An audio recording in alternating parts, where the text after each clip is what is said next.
Hello everyone, welcome to Business Live. Coming up in this bulletin, Bank of Ghana announces creation of a digital credit services wing under its non-bank financial service supervision. What really does this mean? We will be telling you more. Ghana Gas completes plant maintenance work at Atuabo processing plant ahead of time. We are live with Ghana Gas. Plus, data from Ghana Statistical Service shows urban areas are driving Ghana's job growth, while women lead in employment. We have details of these and more coming your way all in a moment. Please stay.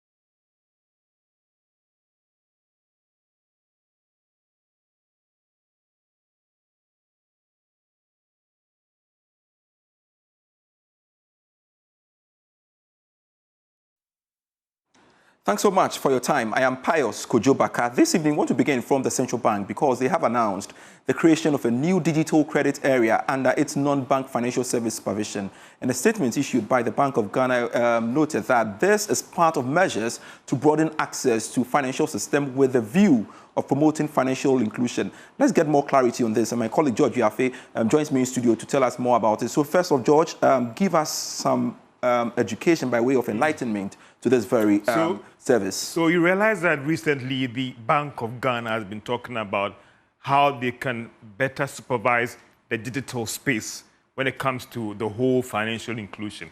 And that is why they already have a fintech department, the whole department that looks after the fintech space. But it appears that this digital creation service wing we spoke about is going to operate more of like literally, quote, a desk under the fintech department, or let's say that more of a DEX. Basically, have people with specialties to look at this area because of the way it is growing.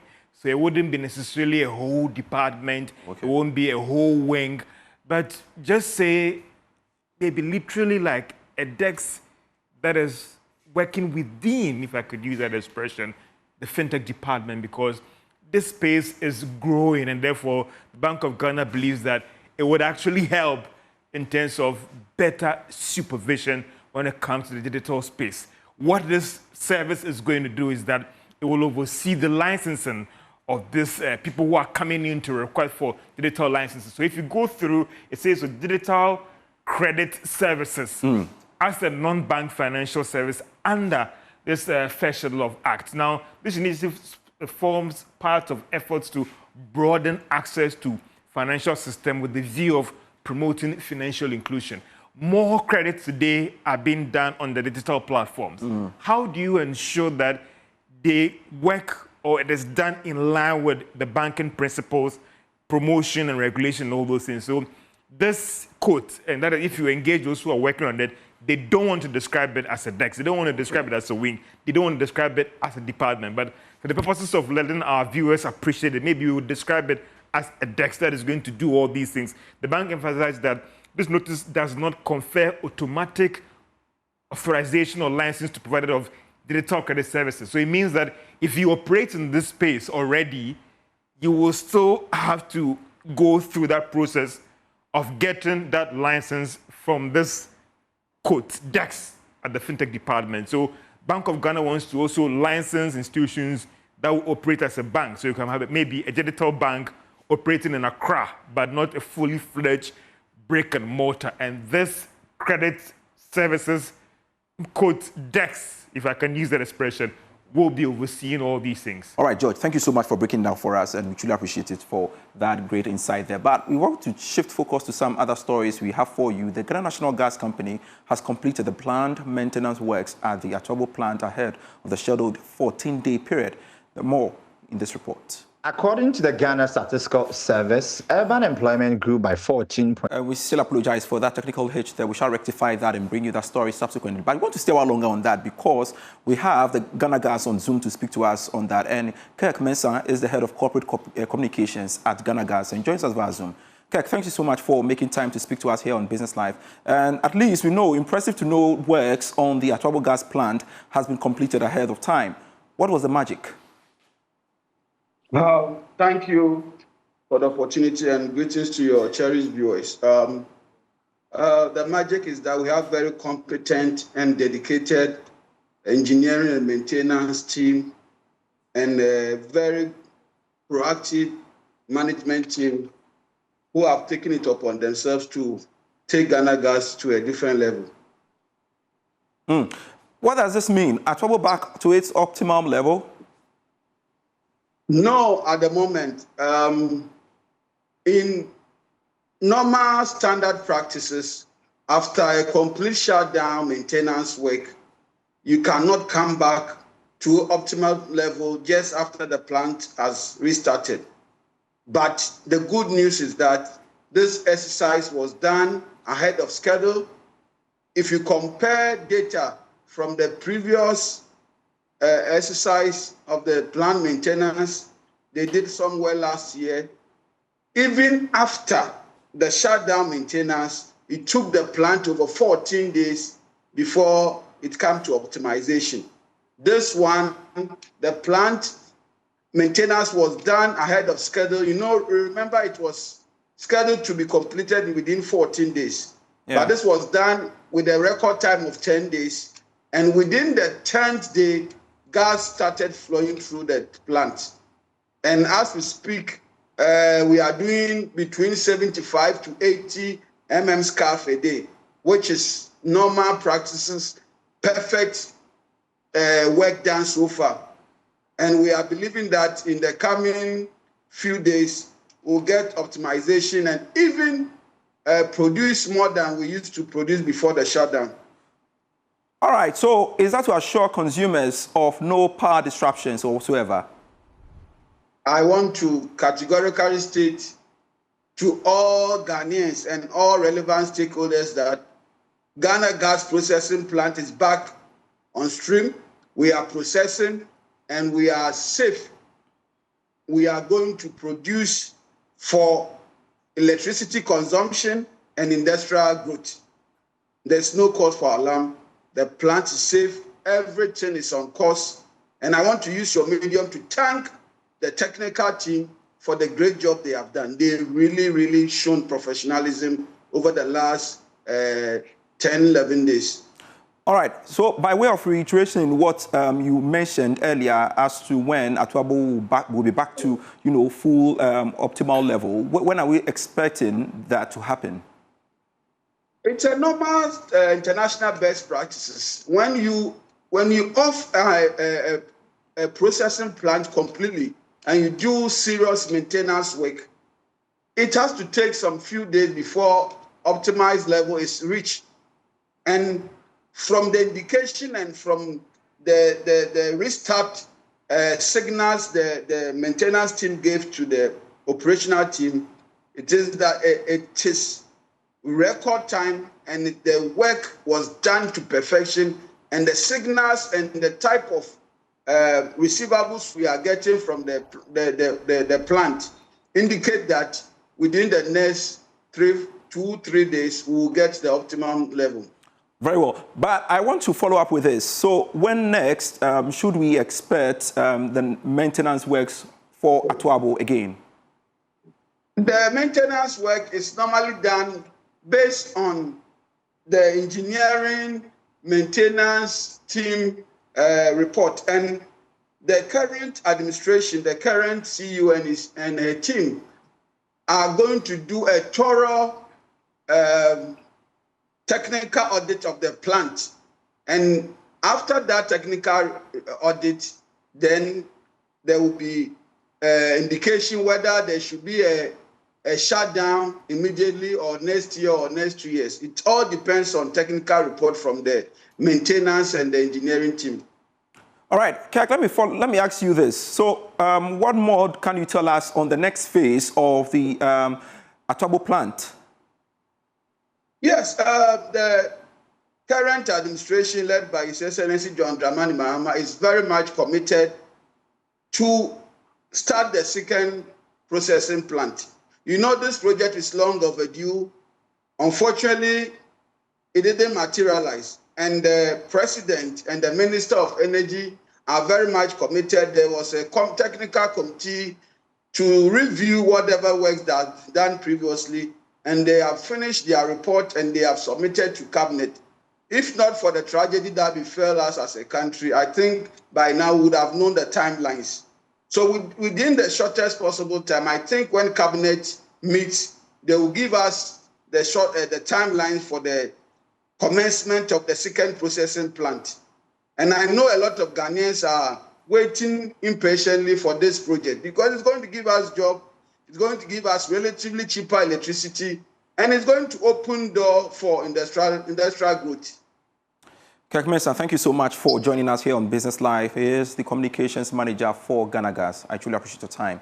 Now, government statistician Dr. Alhassan Idrisu has revealed that urban areas are driving Ghana's employment growth, with jobs expanding by 14.9% over the past 3 years compared to 11.8% in rural areas. This is according to new labor statistics from the Ghana Statistical Service. More in this report.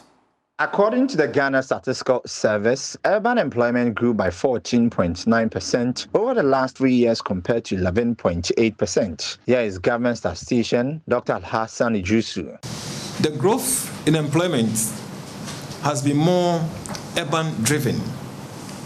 Urban employment grew by 14.9% over the last 3 years compared to 11.8% in rural areas. Let's also look at the labor force participation and absorption rates. And here we see that participation and absorption trends show about 60% of the working age population is employed on the average, pointing to untapped labor potential. Though more females have been employed than males, like I mentioned earlier, unemployment rate is higher among females.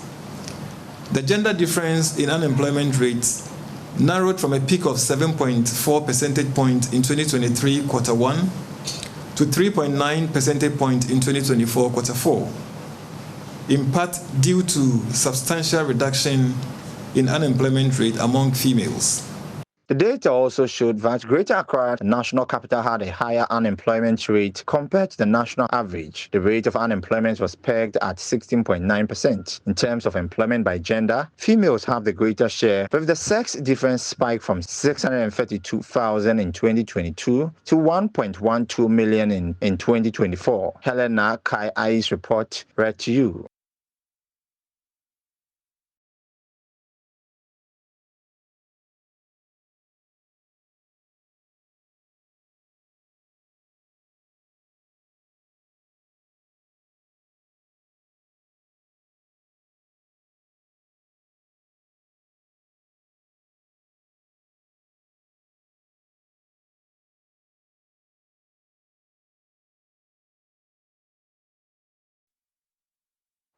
Hello again.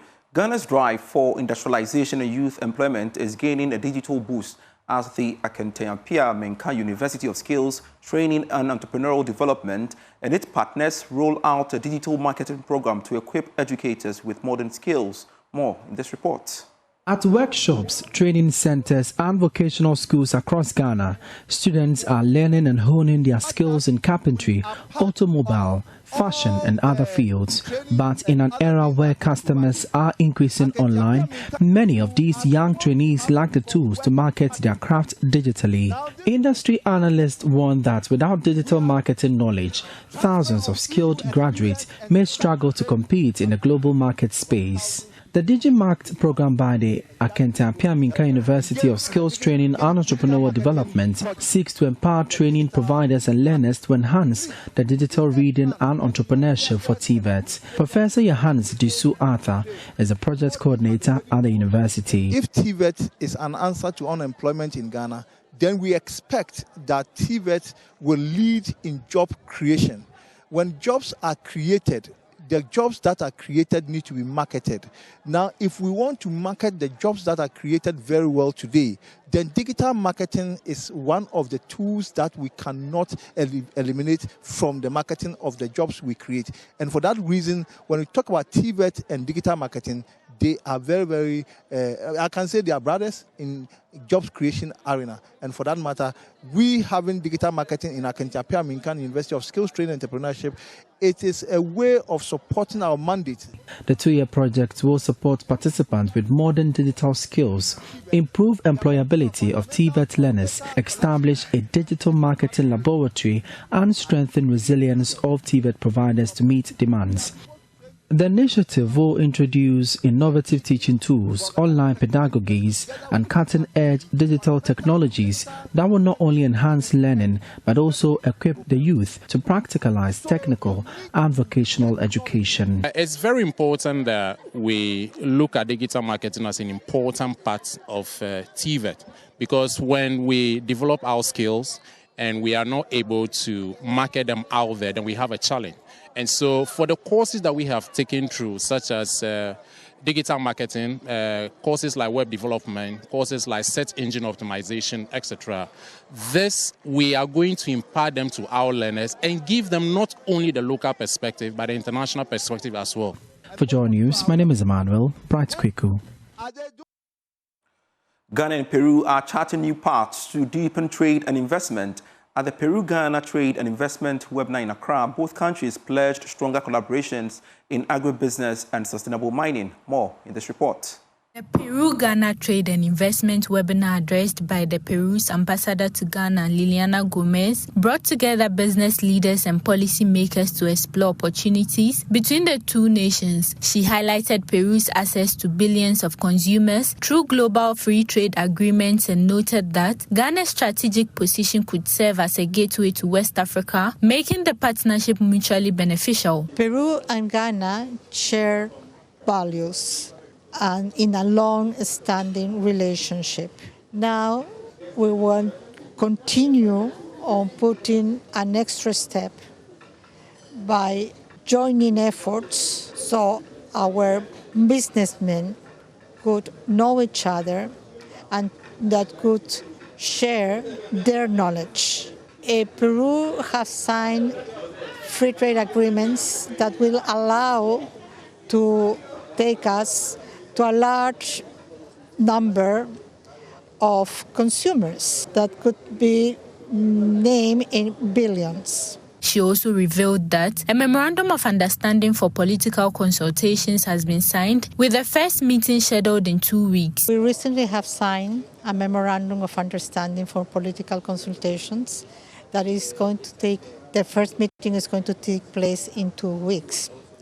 And it will be an opportunity to get together in a large variety of topics, one of them being economic issues. The Director of Economic Trade and Investment Bureau at the Ministry of Foreign Affairs, Nanakra Ansaije, commended the growing bilateral relations and called for deeper collaboration. Both Ghana and Peru possess immense potential and complementary strengths that can be unlocked for our mutual benefit. We invite Peruvian private sector with expertise in irrigation and cold chain logistics to collaborate with Ghana in the area of agribusiness, agro-processing for local consumption to ensure food security. With the lucrative incentives in automobile assembly sector in Ghana, we ask Peru business sectors and entities to establish joint ventures for assembly and parts manufacturing. With political consultations set to begin in 2 weeks, Ghana and Peru say the webinar marks the beginning of stronger partnerships in agribusiness, mining, and technology transfer to drive sustainable growth. Thanks so much for watching Business Live for today. I am Pius Kojobaka. Beyond the Numbers is next.